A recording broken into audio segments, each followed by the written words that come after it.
नहमदु व नसल्ली अला रसूलिहिल करीम अम्मा बाद फ़ाऊज़ु बिल्लाहि मिनश शैतानिर रजीम बिस्मिल्लाहिर रहमानिर रहीम सुब्हानल्लाहि व बिहम्दिही सुब्हानल्लाहिल अज़ीम अल्लाहुम्मा इन्फ़अना वअल्लिमना मा यनफ़अुना व ज़िदना इल्मा आमीन या इलाही आमीन।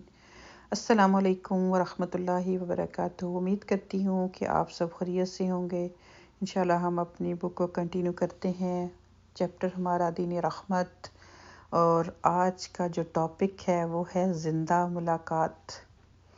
थोड़ा सा नाम के लिहाज से आपको अजीब लगेगा कि मुलाकात तो हम सब करते हैं, ज़िंदा और मुर्दा की बात भी होती है मुलाकात में। तो आज इंशाल्लाह हदीस की रोशनी में हम जानते हैं कि ज़िंदा मुलाकात किसको कहा गया।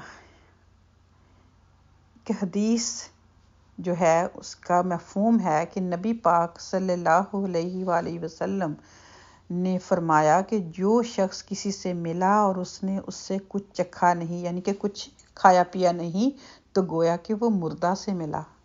यानी ज़िंदगी की अलामत, ज़िंदा मुलाकात की अलामत इसमें बताई गई कि अगर आप किसी के पास मिलने गए या आपके पास कोई आया तो आपने उसको कुछ ऑफ़र नहीं किया, पानी या कुछ भी, तो इसका मतलब है कि वो शख्स ज़िंदा नहीं, फिर मुर्दा है। बेसिकली तो वो ज़िंदा है, लेकिन उसका ज़मीर, उसका दिल जो है वो मुर्दा है।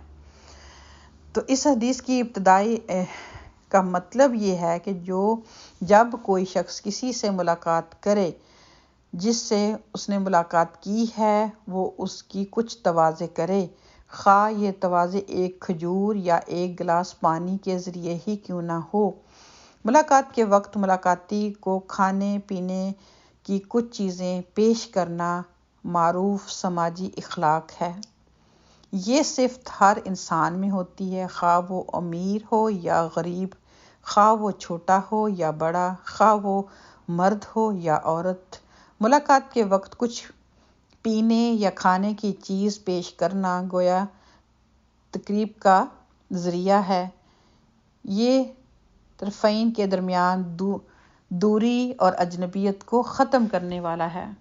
यानी कि जब आप किसी को मिलते हैं, कोई आपके पास आता है, ये थोड़ा सा जैसे यहाँ पर इस चीज़ की तरगीब दिलाई गई कि एक दूसरे की अजनबियत ख़त्म करना, दोनों तरफ से एक अपनायत, मोहब्बत।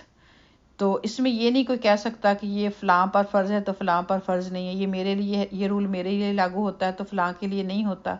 यहाँ पर अल्लाह सुब्हानहू व तआला के हुक्म से अगर कोई यानी कि अमीर है तो वो अपने तरीके से खातर तवाज़े करेगा, अगर कोई गरीब है तो अपने। तो यहाँ पर सबसे पहले जो बात की गई कि चाहे वो एक खजूर ही क्यों ना हो पेश की जाए उसको, एक खाली गिलास पानी का क्यों ना हो। इसके साथ साथ ये बात ज़रूर मेंशन करूँगी कि लेने वाला भी इस चीज़ को खुशी से एक्सेप्ट करे। अगर किसी के पास जूस पिलाने की आपको हिम्मत नहीं है, तो अगर उसने आपको ठंडा गिलास पानी का भी पेश कर दिया तो उसको भी जो है वो खुशी खुशी शुक्रिया अदा करते हुए कबूल करे।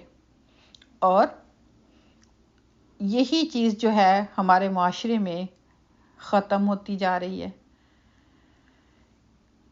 कुछ लेने वालों की गलतियां हैं, कुछ देने वालों की गलतियां हैं। लेने वाले बहुत ज़्यादा जो उम्मीदें रखते हैं, देने वाले फिर सम टाइम कहते हैं कि ठीक है, अब ये मेरे घर में जूस वगैरह तो नहीं है तो ये बंदा मेरा मजाक उड़ाएगा, तो जिसकी वजह से फिर थोड़ी सी परेशानी का भी हमें सामना होता है। तो इस तरह से हम किस हदीस की असल जो स्पिरिट ये है कि हर इंसान को दूसरे इंसान के लिए खुश अखलाकी का पैकर होना चाहिए। जब वो किसी से बात करे तो सुनने वाला उसकी बातों में मिठास, बातों से जो है वो मिठास मिल रही हो।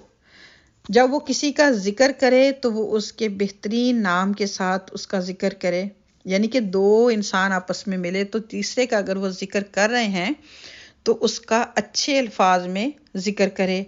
जब वो किसी को पैगाम दे तो वो पैगाम ऐसा हो जो उसके दिल को ठंडा करने वाला हो। यानी कि सम टाइम बातें कड़वी कसीली होती हैं जो कि आपको पता होता है कि इस बंदे को तकलीफ़ देंगी, अगर ये बीमार है तो मज़ीद बीमार हो जाएगा। जैसे कि हम सम टाइम किसी की इयादत करने जाते हैं, तो अगर आपने किसी को साथ चलने के लिए कहा तो उसने ایسے ہی کچھ ایسی بات کر دی، یا اس کے دل میں رنجش ہے، یا پھر اس کی کوئی اور ایسی بات ہے جو اس نے آپ کے ساتھ شیئر کی، تو آپ کا کیا فرض بنتا ہے کہ آپ یہ بات اپنے اندر ہی رکھیں، انلیس کہ ایسی بات، ایسا میسج جو ہے جو کہ دوسرے کو مزید خوشی دے سکتا ہے، وہ آپ ضرور پہنچائیں۔ لیکن اگر کچھ ایسی بات کی ہے کہ ہاں فلاں کو میں نے چلنے کے ساتھ کہا تھا، اس نے کہا میرے پاس ٹائم نہیں ہے، یا جب میں بیمار تھی تو مجھے کون دیکھنے آیا تھا، تو وغیرہ وغیرہ، ہم سب جانتے ہیں کہ ایسی باتیں جو ہے ہم بغیر سوچے سمجھے، ہمیں پتہ بھی نہیں ہوتا کہ ہم کسی کی جذبات کا قتل کر دیتے ہیں، کسی کو مزید بیمار کراتے ہیں، کسی کو مزید ہم تکلیف میں مبتلا کراتے ہیں۔ تو ان چیزوں کا ہمیں خیال رکھنا چاہیے۔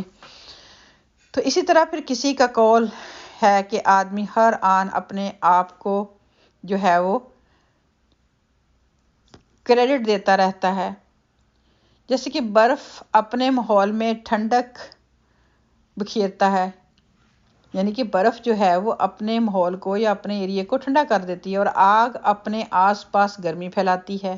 اسی طرح انسان بھی ہر لمحہ مختلف پہلوؤں سے اپنے آپ کا ماحول میں توسیع دیتا رہتا ہے۔ یہ عمل ہر حال میں شعوری یا غیر شعوری طور پر جاری رہتا ہے۔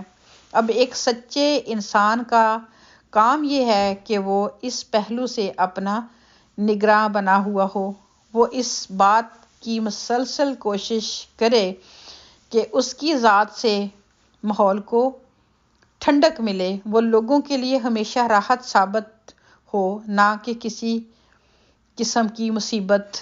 جس انسان کی فطرت زندہ ہو وہ یقیناً ایسا ہی ذائقہ بخش انسان ہوگا۔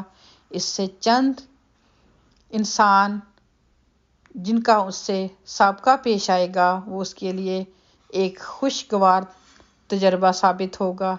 ایسے انسان کے پاس سے گزرنے والے کو محسوس ہوگا کہ وہ پھولوں کی ایک وادی سے گزرا ہے، نہ کہ کانٹوں کی ایک جھاڑ سے۔